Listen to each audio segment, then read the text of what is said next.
Hello दोस्तों, welcome back to my YouTube channel sky का GK. दोस्तों, आज के वीडियो में हम लोग प्रैक्टिस पेपर 3 का डिस्कशन करने वाले हैं, जो एईडीओ का है। ठीक है, खान सर का है दोस्तों। तो अगर आप हमारे चैनल पर नए हैं तो चैनल को सब्सक्राइब कर दीजिए और वीडियो को पूरा देखिएगा। अच्छा लगेगा तो लाइक कर दीजिएगा। ठीक है, और अपने दोस्तों को भी शेयर कर दीजिएगा। दोस्तों चलिए शुरू करते हैं। और ये जो आपका स्पेशल जीएस के लिए है, ठीक है, यानी कि जनरल स्टडी का टेस्ट है, सामान्य अध्ययन का, जिसमें 100 क्वेश्चन होने वाला है। आपके एग्जाम में भी 100 क्वेश्चन आएगा दोस्तों, तो ध्यान से देखिएगा। चलिए शुरू करते हैं बिना समय गंवाए। देखते हैं पहला क्वेश्चन क्या है। अंकलेश्वर तेल शोधक कारखाना कहाँ स्थित है? बताइए, अंकलेश्वर तेल शोधक कारखाना कहाँ स्थित है? तो पता ही होगा आपको कि ये जो है कहाँ है, गुजरात में है। ठीक है, इसका आंसर होगा गुजरात में है। और इसका स्थापना पूछ लेगा दोस्तों, तो इसका स्थापना 1958 में हुआ था। ठीक है, और ये जो है आईओसीएल के स्वामित्व में है। नेक्स्ट क्वेश्चन दूसरा है, सूची 1 सूची 2 को मिलान करना है। तो पहला मिलाते हैं। चलिए, रेलवे उपकरण दिया है, तो रेलवे उपकरण किससे मिल जाएगा? तो भिलाई में से मिलेगा। तीसरा से मिल जाएगा। मोटर वाहन, इसको मिला देंगे, जबलपुर में है। पोत निर्माण ये कहाँ होता है? तो इसका होगा कोच्चि में। ठीक है, और साइकिल लुधियाना में बनता है। तो इसका आंसर कौन सा हो गया? ऑप्शन नंबर ए सही हो जाएगा दोस्तों। ठीक है, नेक्स्ट तीसरा नंबर क्वेश्चन देखते हैं। फसलों का आवर्तन जरूरी होता है, क्यों? फसलों का आवर्तन क्यों जरूरी होता है? तो जमीन को उपजाऊ बनाने के लिए जरूरी होता है। ठीक है, आंसर हो गया ऑप्शन नंबर बी, जमीन को उपजाऊ बनाने के लिए। नेक्स्ट है, राष्ट्रीय वन जीव संरक्षण अधिनियम किस वर्ष लागू किया गया? तो ये तो सबको पता होगा कि ये जो है 1972 में लागू हुआ है। आंसर होगा ऑप्शन नंबर बी, 1972 में लागू हुआ। ठीक है, नेक्स्ट क्वेश्चन क्या है। भारतवर्ष में वनस्पति एवं जीवों की कितनी प्रजातियां पाई जाती है? बताना है आपको, भारतवर्ष में वनस्पतियों एवं जीवों की कितनी प्रजाति पाई जाती है? तो लगभग 81,000 प्रजाति जीवों की एवं 47,000 प्रजाति जो है वनस्पति की पाया जाता है। ठीक है, ध्यान रखिएगा। नेक्स्ट हम लोग देखते हैं, शीत ऋतु में तमिलनाडु के तटीय क्षेत्रों में वर्षा होने का कारण क्या है? तो उसका आंसर होगा लौटते हुए दक्षिण पश्चिम मानसून के कारण जो है वर्षा होता है तमिलनाडु में। ठीक है, आंसर होगा ऑप्शन नंबर ए। ध्यान रखिएगा दोस्तों। और ये जो है उत्तर पूर्वी मानसून जो है अक्टूबर से दिसंबर तक सक्रिय रहता है, ये भी ध्यान रखिएगा। नेक्स्ट हम लोग आगे बढ़ते हैं। वेम्बनाड झील, बताना है आपको, वेम्बनाड झील भारत के निम्नलिखित में से किस राज्य में स्थित है? ये तो पता ही होगा आपको, वेम्बनाड झील जो है केरल में है। नेक्स्ट क्वेश्चन देखते हैं। और हाँ, वेम्बनाड झील जो है कृत्रिम द्वीप पर भारत के केरल राज्य के कोच्चि शहर में है। ठीक है, और केरल का सबसे बड़ा झील भी वेम्बनाड झील ही है। नेक्स्ट देखते हैं, 8 नंबर क्वेश्चन क्या है। निम्नलिखित में से गंगा नदी घाटी के भाग कौन सी उपनदी है? बताइए, गंगा नदी घाटी के भाग जो है कौन सी उपनदी है? तो इसका आंसर हो जाएगा उत्तरी कोयल। ऑप्शन नंबर बी हो जाएगा उत्तरी कोयल। ठीक है, नेक्स्ट है, भूटान की सर्वोच्च पर्वत श्रेणी कौन सा है? बताइए दोस्तों, भूटान की सर्वोच्च पर्वत श्रेणी कौन सा है? तो वह है आपका कुला कंगारी। ठीक है, ध्यान रखिएगा, कुला कंगारी जो है भूटान की सर्वोच्च पर्वत श्रेणी है। ठीक है, नेक्स्ट क्वेश्चन देखते हैं। इसके बाद है, भारत का कुल क्षेत्रफल दुनिया के क्षेत्रफल का कितना प्रतिशत है? बताइए, भारत का कुल क्षेत्रफल जो है दुनिया का क्षेत्रफल का कितना परसेंट है? तो वह आपका 2.4% है। ऑप्शन नंबर ए हो जाएगा 2.4%। और जनसंख्या बोल देता है दोस्तों, तो 17% होता है। ठीक है, ये भी ध्यान रखिएगा। नेक्स्ट 11 नंबर क्वेश्चन देखते हैं। लोक अदालत के बारे में निम्नलिखित कथनों पर विचार कीजिए और नीचे दिए गए कूट का प्रयोग करके सही उत्तर चुनिए। ठीक है, तो इसका आंसर क्या होगा? तो लोक अदालत के बारे में जो है, इसका आंसर क्या होगा? ऑप्शन नंबर डी हो जाएगा, उपयुक्त में से एक से अधिक जो है ऑप्शन सही है। ठीक है, नेक्स्ट आगे बढ़ते हैं।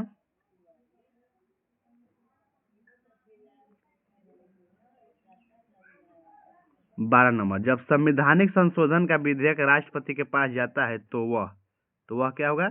अपनी स्वीकृति प्रदान करने के लिए बाध्य है। ठीक है, आंसर होगा ऑप्शन नंबर डी सही हो जाएगा दोस्तों। यह 24वां संविधान संशोधन 1971 संसद को यह अधिकार है कि वह संविधान के किसी भी हिस्से का, चाहे वह मूल अधिकार ही क्यों न हो, संशोधन कर सकता है। ठीक है, और राष्ट्रपति द्वारा संवैधानिक संशोधन विधेयक को मंजूरी प्रदान करना आवश्यक है। ठीक है, ध्यान रखिएगा। नेक्स्ट है, भारत के संविधान के उद्देशिका के बारे में निम्नलिखित में से कौन सा कथन सही है, ये बताना है आपको। ठीक है, तो इसका पहला कथन है, उद्देशिका स्वयं न्यायालय में परिवर्तनीय नहीं है, ये तो सही है। दूसरा है आपका, उद्देशिका उन उद्देश्यों को बताती है जिन्हें संविधान स्थापित करना और आगे बढ़ाना चाहता है, ये भी सही है। उद्देशिका उस स्रोत को इंगित करती है जहाँ से संविधान अपना प्राधिकार प्राप्त करता है, ये भी सही है। तो इसका आंसर क्या हो गया? ऑप्शन नंबर ए हो गया। 1 और 2 और 3 तीनों सही है। नेक्स्ट है, भारत एक धर्मनिरपेक्ष राष्ट्र है, इसके कारण बताना है आपको। तो कारण है कि यह अपने सभी नागरिकों को के साथ उनके धार्मिक विश्वासों के बिना एक जैसा व्यवहार करता है। ठीक है, ऑप्शन नंबर बी हो जाएगा इसका सही। नेक्स्ट है, निम्न में से विशेष आर्थिक क्षेत्र में कौन सी विशेषता नहीं है? बताइए, विशेष आर्थिक क्षेत्र यानी कि सेज में कौन सा विशेषता नहीं है? तो इसका आंसर ऑप्शन डी होगा, उपयुक्त में से कोई नहीं, यानी कि सभी जो है। उच्च स्तर की सुविधाएं है, करों को नहीं देना ये भी है, श्रम कानूनों में लचीलापन ये भी है। ठीक है, आंसर हो गया ऑप्शन डी। नेक्स्ट, ग्रामीण क्षेत्रों में कैलोरी की आवश्यकता अधिक क्यों है? बताइए, ग्रामीण क्षेत्रों में कैलोरी की आवश्यकता अधिक क्यों है? क्योंकि लोग शारीरिक श्रम में लगे हुए। ठीक है, लोग जो है शारीरिक श्रम में लगे हुए हैं, यानी मेहनत ज्यादा करते हैं इसीलिए। नेक्स्ट है, धन निष्कासन का सिद्धांत किसके द्वारा दिया गया था? बताइए, धन निष्कासन का सिद्धांत जो है किसके द्वारा दिया गया था? तो ये दिया गया था आपके दादा भाई नौरोजी के द्वारा। आंसर होगा ऑप्शन नंबर दादा भाई नौरोजी के द्वारा। ठीक है, और कब दिया था ये पूछ लेगा दोस्तों, तो 1867 में दिया था। और हाँ दोस्तों, यहाँ 16 नंबर क्वेश्चन से एक और क्वेश्चन बन सकता है कि ग्रामीण क्षेत्र में प्रति व्यक्ति प्रतिदिन कितना कैलोरी चाहिए और शहर में कितना चाहिए? तो गाँव में बोल देगा तो हो जाएगा 2400 कैलोरी, और शहर में प्रति व्यक्ति प्रतिदिन 2100 कैलोरी की आवश्यकता होती है, ये भी ध्यान रखिएगा। ठीक है, और 17 का तो ऑप्शन ए सही हो गया। 18 नंबर क्वेश्चन है, सरफरोशी की तमन्ना अब हमारे दिल में है, इसके रचयिता कौन है? बताइए, सरफरोशी की तमन्ना अब हमारे दिल में है, इसके रचयिता कौन है? तो ऑप्शन नंबर डी होगा, राम प्रसाद बिस्मिल है। ऑप्शन नंबर डी सही हो गया। नेक्स्ट 19 नंबर क्वेश्चन है, अखिल भारतीय ट्रेड यूनियन कांग्रेस किस वर्ष में गठित हुई थी? तो बताइए, अखिल भारतीय ट्रेड यूनियन कांग्रेस जो है ये किस वर्ष गठित हुआ था? तो ये तो 1920 में गठित हुआ था। ठीक है, किसके नेतृत्व में?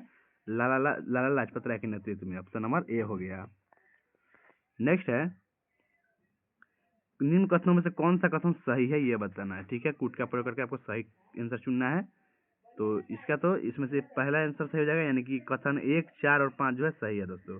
कथन 1 बोल रहा है लईक अली निजाम के एग्जीक्यूटिव काउंसिल के प्रेसिडेंट थे, ये सही है। और शाह नवाज भुट्टो जूनागढ़ स्टेट के आखिरी दीवान थे, ये सही है।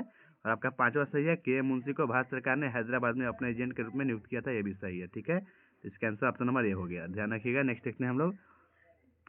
नेक्स्ट क्वेश्चन है 21 नंबर, निम्नलिखित में से किसके द्वारा गांधी जी ने हिंदुओं के मध्य उत्पन्न होने वाली मनमुटाव को रोकने की कोशिश की थी? बताइए, किसके द्वारा किया था? ये किया था पूना समझौता के द्वारा। ठीक है, ऑप्शन नंबर हो जाएगा पूना समझौता के द्वारा। ठीक है, और पूना समझौता जो है किसके मध्य हुआ था?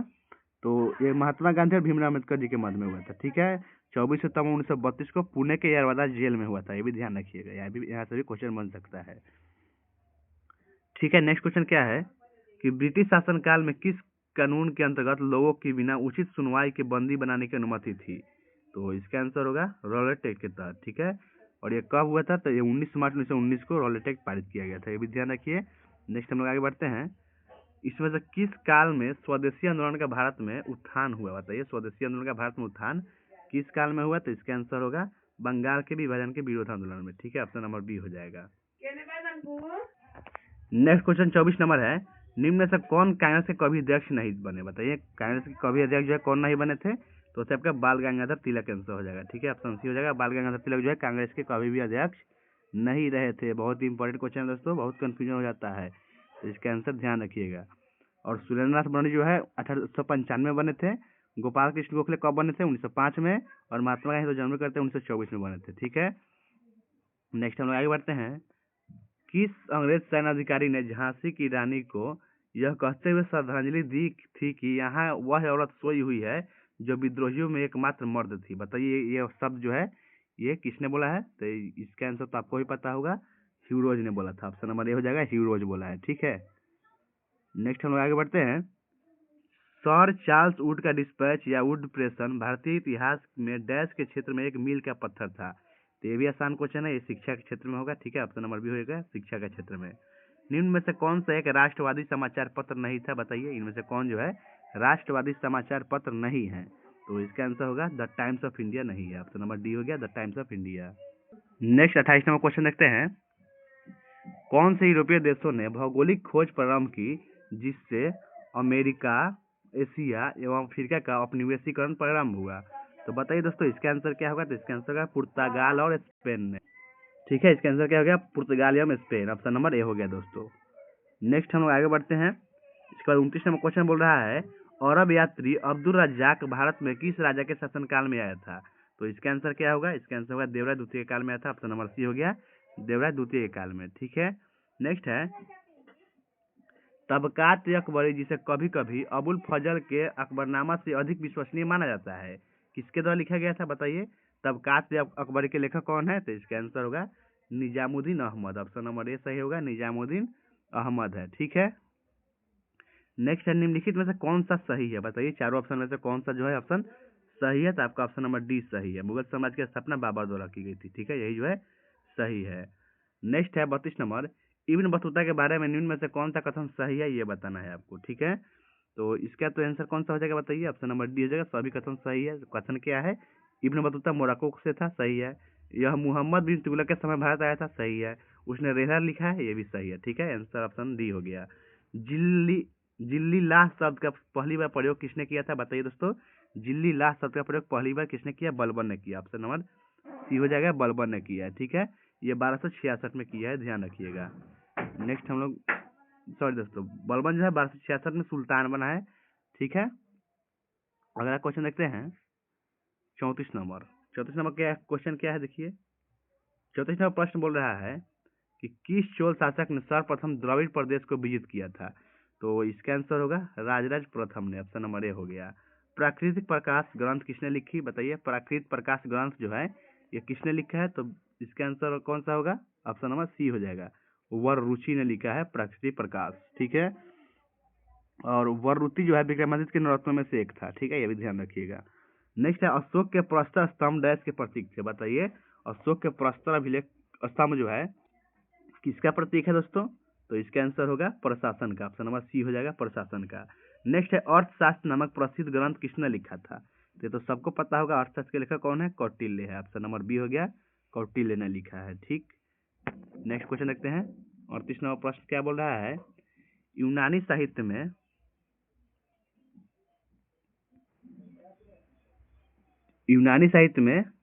सॉरी दोस्तों, और नंबर क्वेश्चन क्या है, यूनानी साहित्य में चंद्रगुप्त मौर्य को किस नाम से वर्णन किया गया है, बताइए। इसका आंसर हो जाएगा सेंड्रोकोट्स बोला गया, ऑप्शन नंबर सी हो गया, सेंड्रोकोट्स के रूप में। और चंद्रगुप्त मौर्य जो है मौर्य वंश के संस्थापक थे, तो आपको भी पता है। और यूनानी लेखक को कौन है, सेंड्रोकोट्स उनको बोला है। और यहाँ से कह रहा है कि यूनानी लेखक किसने अपने ग्रंथ एपिटोम में चंद्रगुप्त मौर्य का जिक्र सेंड्रोकोट्स के तौर पर किया है, तो वह आपका जस्टिन ने किया है। ठीक है, और प्लूटार्क ने चंद्रगुप्त मौर्य को एंडोकोटस कहा था, ये भी ध्यान रखिएगा। नेक्स्ट क्वेश्चन क्या है, निम्नलिखित में से कौन सबसे पूर्वकालिक जैन ग्रंथ कहलाता है। तो सबसे पूर्वकालिक जैन ग्रंथ जो है वो है आपका 14 पूर्व, ऑप्शन नंबर सी होगा इसका आंसर, 14 पूर्व। नेक्स्ट है प्राचीन भारत में निम्नलिखित में से कौन सा बौद्ध शिक्षा का प्रसिद्ध केंद्र नहीं है। तो इसका आंसर होगा नागपुर, ऑप्शन नंबर ए हो जाएगा। भगवान बुद्ध का जन्म कहाँ हुआ है, बताइए दोस्तों। भगवान बुद्ध का जन्म जो है ये लुम्बिनी में हुआ है, ऑप्शन नंबर डी हो गया, लुम्बिनी में। नेक्स्ट 42 नंबर प्रश्न है, भारतीय सामाजिक व्यवस्था में वर्णित पुरुषार्थ की संख्या कितना है। तो इसका संख्या जो है 4 है, ऑप्शन नंबर ए हो जाएगा, 4 गो है। ठीक है, और वो चारों कौन कौन है, तो है आपका धर्म है एक मोक्ष है, उसके बाद काम है, और फिर अर्थ है एक। ठीक है, ध्यान रखिएगा चारों का नाम भी। अगला है मिलान करना है। ठीक है, सूची 1 सूची 2 को मिलाना है दोस्तों। तो चलिए इसको भी मिला लेते हैं, कालीबंगा ये किससे मिल जाएगा, तो ये हनुमानगढ़ राजस्थान में है। ठीक है, तो ये राजस्थान से मिल जाएगा। सुरकोटदा कहाँ है दोस्तों, बताइए। तो सुरकोटदा ये किससे मिलेगा, तो ये आपको भी पता है कि सुरकोटदा जो है कच्छ गुजरात में है, यानी कि आपसे पहला से मिल जाएगा भुज कच्छ से। ठीक है, और कोट दीजी ये जो है सिंध पाकिस्तान में स्थित है दोस्तों, सिंध में है कोट दीजी। और बनवाली तो हरियाणा में है, आपको भी पता होगा। तो इसका आंसर क्या हो जाएगा, ऑप्शन नंबर बी हो जाएगा। ठीक है, ऑप्शन नंबर बी सही होगा। नेक्स्ट 44 नंबर क्वेश्चन, फिर मिलान करना है। तो चलिए इसको मिलाते हैं, क्या क्या दिया है, एक सिंधु स्थल है उसका स्थान मिलाना है। ठीक है, तो लोथल ये कहाँ है दोस्तों, लोथल जो है ये गुजरात में है। ठीक है, चौथा से मिल गया। उसके बाद है आपका रोपड़, तो रोपड़ तो पंजाब में स्थित है, ये भी आपको पता है। अगला है राखी गढ़ी, तो राखी गढ़ी दोस्तों किससे मिलेगा, बताइए। तो राखी गढ़ी आपको मिल जाएगा हरियाणा से। ठीक है, और बच गया कालीबंगा, तो ये तो राजस्थान में है। तो इसका आंसर कौन सा हो गया, ऑप्शन नंबर बी हो गया। ठीक है, नेक्स्ट 45 नंबर का प्रश्न क्या बोल रहा है, निम्नलिखित अभिलेखों में से किसमें विधवा दहन का उदाहरण उल्लेखित है। तो विधवा दहन का उदाहरण जो है वो भानुगुप्त का एरन अभिलेख में है। ठीक है, ऑप्शन सी हो जाएगा, भानुगुप्त का एरन अभिलेख में। नेक्स्ट है बिहार में खनिज उत्पादन के संदर्भ में निम्नलिखित कथनों पर विचार कीजिए, उपयुक्त में से कौन सा कथन सही है, ये बताना है आपको दोस्तों। ठीक, तो इसका आंसर क्या हो जाएगा, ऑप्शन डी हो जाएगा, उपयुक्त में से एक से अधिक कथन जो है दोस्तों वो सही है। रोहतास में पैराइट का सर्वाधिक भंडार है, ये तो सही है। चूना पत्थर कैमूर मुंगेर रोहतास जिले में पाया जाता है, ये भी सही है। और जमुई में सोने के भंडार पाया जाता है, ये भी सही है। तो आंसर का ऑप्शन डी सभी जो है सत्य है। नेक्स्ट है क्वेश्चन क्या है, काकोलत जलप्रपात किस जिला में है? बताइए काकोलत जलप्रपात किस जिला में है, इंपॉर्टेंट क्वेश्चन है। तो बताइए दोस्तों इसका आंसर क्या हो जाएगा। तो काकोलत जलप्रपात जो है ये आपके नवादा जिले में, ठीक है, बिहार के नवादा में है। तो आंसर कौन सा हो गया, ऑप्शन नंबर ए हो गया। नेक्स्ट हम लोग देखते हैं, और यहाँ इसको जो है काकोलत जलप्रपात को बिहार का सबसे उच्च जलप्रपात मानते हैं, ठीक है। और इसकी ऊंचाई पूछ लेगा तो 160 मीटर होगा, ध्यान रखिएगा। अगला है कोसी मैदान की समुद्र तल से औसत ऊंचाई क्या है? तो कोसी मैदान का समुद्र तल से औसत ऊंचाई जो है दोस्तों कितना है, 30 मीटर है। ऑप्शन नंबर सी हो जाएगा 30 मीटर, ध्यान रखिएगा। नेक्स्ट है 49 नंबर प्रश्न क्या बोल रहा है, कारण और कथन वाला क्वेश्चन आ गया, ठीक है। कथन दिया हुआ है कि दक्षिणी बिहार उत्तरी बिहार की अपेक्षा विकसित है, और कारण दिया है दक्षिणी बिहार में उद्योग का विकास हुआ है। उपयुक्त दोनों कर्तव्यों के संदर्भ में निम्न में से कौन सा सही है, ये चुनना है आपको, ठीक है। इसका आंसर ऑप्शन नंबर ए हो जाएगा, ठीक है। दोनों कथन और कारण सही है, और सही स्पष्टीकरण भी है दोस्तों, ठीक है। नेक्स्ट क्वेश्चन देखते हैं। 50 नंबर क्या है, इनमें से कौन सा बिहार का जिला है जो नेपाल के से सीमा साझा नहीं करता है? ये चुनना है आपको कि नहीं, कौन सा नहीं करता है। तो बिहार से टोटल जो है 7 जिला जो है सटता है नेपाल का, नेपाल से बिहार का 7 जिला सटता है, जिसमें से कौन सा नहीं है, तो आपका गोपालगंज उसमें नहीं है, ठीक है। कौन कौन है बोल देते हैं, सुन लीजिएगा। पश्चिमी चंपारण है, पूर्वी चंपारण है, सीतामढ़ी, मधुबनी, सुपौल, अररिया तथा किशनगंज है, ठीक है, ध्यान रखिएगा। हम लोग आगे बढ़ते हैं। बिहार की मुख्यमंत्री कन्या उत्थान योजना के संबंध में कौन सा कथन असत्य है? तो इसका आंसर होगा ऑप्शन सी हो जाएगा, यही जो है कथन असत्य है, ठीक है। बाकी आपका सही है कि योजना का वार्षिक व्यय 7221 करोड़ है, सही है। शिक्षा, स्वास्थ्य और समाज कल्याण 3 विभागों द्वारा योजना का संचालन है, ये भी सही है। और कन्या शिशु के जन्म के समय उसके परिवार को 2000 प्रदान किए जाते हैं, ये भी सही है। तो इसका आंसर क्या हो गया, ऑप्शन नंबर सी हो गया। नेक्स्ट 52 नंबर प्रश्न है, वर्तमान में बिहार में संपत्ति का मुख्य स्रोत क्या है? तो वर्तमान में बिहार में संपत्ति का मुख्य स्रोत कृषि है, ऑप्शन बी सही होगा, कृषि है। अगला क्वेश्चन है 52 नंबर हो गया, तो 53 नंबर है, लोच का आयाम स्थिरांक क्या होता है? लोच का आयाम स्थिरांक वो इसका होता है, आंसर क्या होगा, तो ये तो आंसर ऑप्शन बी हो जाएगा, m(l)-1 t-2, option number B सही हो गया दोस्तों, ठीक है। नेक्स्ट है, लोच यानी प्रतिबल होता है, ये भी ध्यान रखिएगा। अगला है, जब आप किसी रबर बैंड को स्ट्रेच करते हैं तो ऊर्जा किस रूप में स्टोर होती है? तो ये भी आपको पता होगा, स्थितिज ऊर्जा में होगा, ठीक है, ऑप्शन सी हो गया, स्थितिज ऊर्जा। नेक्स्ट है, उत्प्लावन बल को किस नाम से जाना जाता है?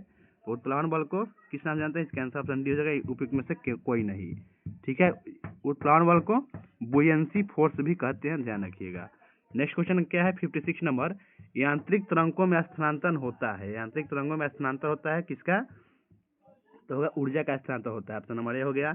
अगला है, प्रकाश के ध्रुवीकरण में प्रकाश का कौन सा गुण बदलता है दोस्तों?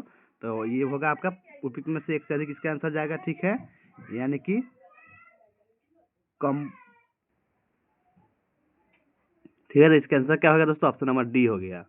नेक्स्ट आपका 58 नंबर प्रश्न है, एम किलोग्राम द्रव्यमान और ई कूलम आवेश वाला एक इलेक्ट्रॉन वोल्ट के विभवांतर के से गुजरता है, अंतिम ऊर्जा जूल में क्या होगा? तो ये इसका आंसर होगा ई भी हो जाएगा, ठीक है, ऑप्शन नंबर ए हो जाएगा, इलेक्ट्रॉन वोल्ट, ठीक है दोस्तों। नेक्स्ट हम लोग देखते हैं 59 नंबर प्रश्न, बढ़ते हैं। 59 नंबर प्रश्न बोल रहा है, स्थिर उत्तेजित अवस्था से अस्थिर उत्तेजित अवस्था में एक अणु के विकिरण के उत्सर्जन के बिना संक्रमण जो पृथक्करण की ओर जाता है। तो इसका आंसर क्या होगा, ऑप्शन नंबर ए हो जाएगा, पूर्व पृथक्करण है, ऑप्शन ए हो गया, ठीक है। नेक्स्ट, निम्नलिखित में से कौन सा ठोस की विशेषता नहीं है? बताइए कौन जो है ठोस का विशेषता नहीं है? तो इसमें जो है आपका आसानी से बहने की क्षमता ठोस में नहीं होता है, आसानी से बहने की क्षमता जो है द्रव में होता है, ठीक है। इस ठोस का जो है निश्चित आकार होता है, अणु बारीकी से पैक किए गए हैं, ठीक है। तो इसका आंसर ऑप्शन नंबर ए हो गया, जो गलत था। इनमें से कौन सा रजत लवण फोटोग्राफी में प्रयुक्त होता है? तो फोटोग्राफी में कौन सा प्रयुक्त होता है?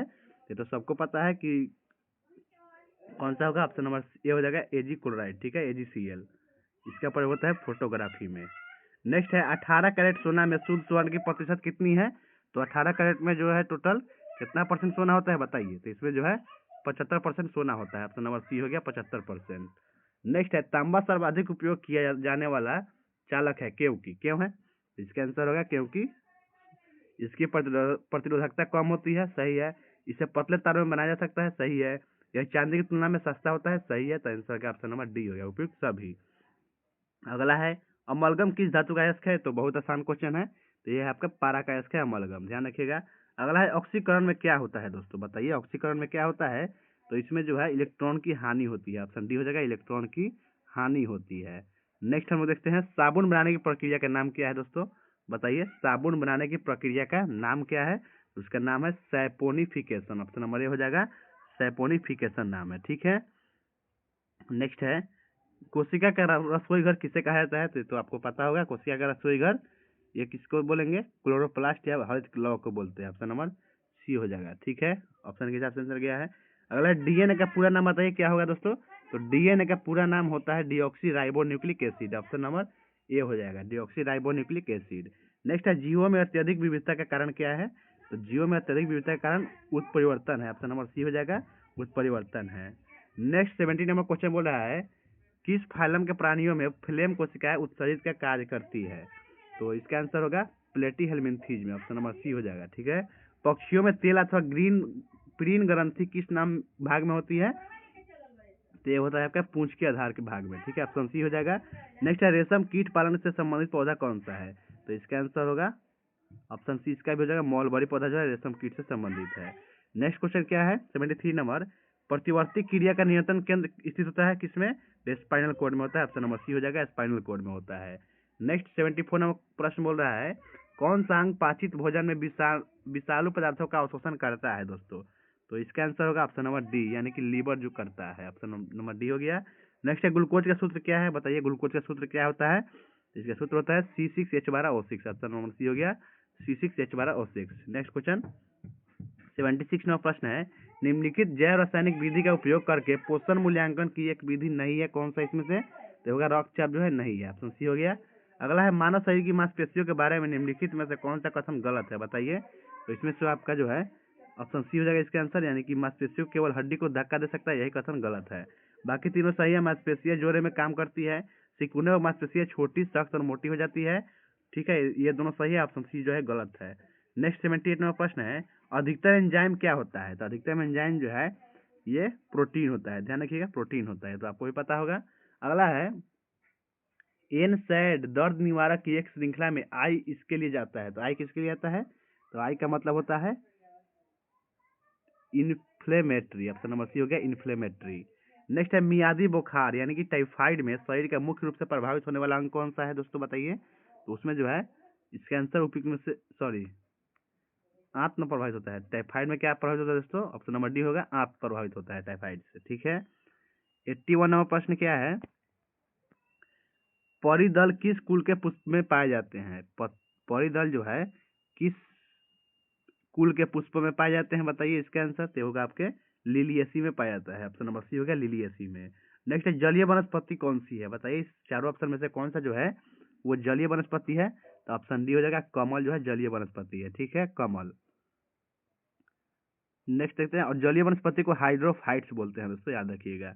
नेक्स्ट है क्लोरोफिल सूर्य के प्रकाश के डैश तरंगदैर्घ्य को अवशोषित करता है, तो ये जो है आपके हरे नीले और लाल को करता है, ऑप्शन नंबर सी हो जाएगा, नीले और लाल को, ठीक है। नेक्स्ट हम लोग आगे बढ़ते हैं 84 नंबर प्रश्न है मानव प्रजनन से संबंधित अंगों और उनके कार्यों के संबंध में निम्नलिखित में से कौन सा बेमेल है, यानी कौन सा गलत है?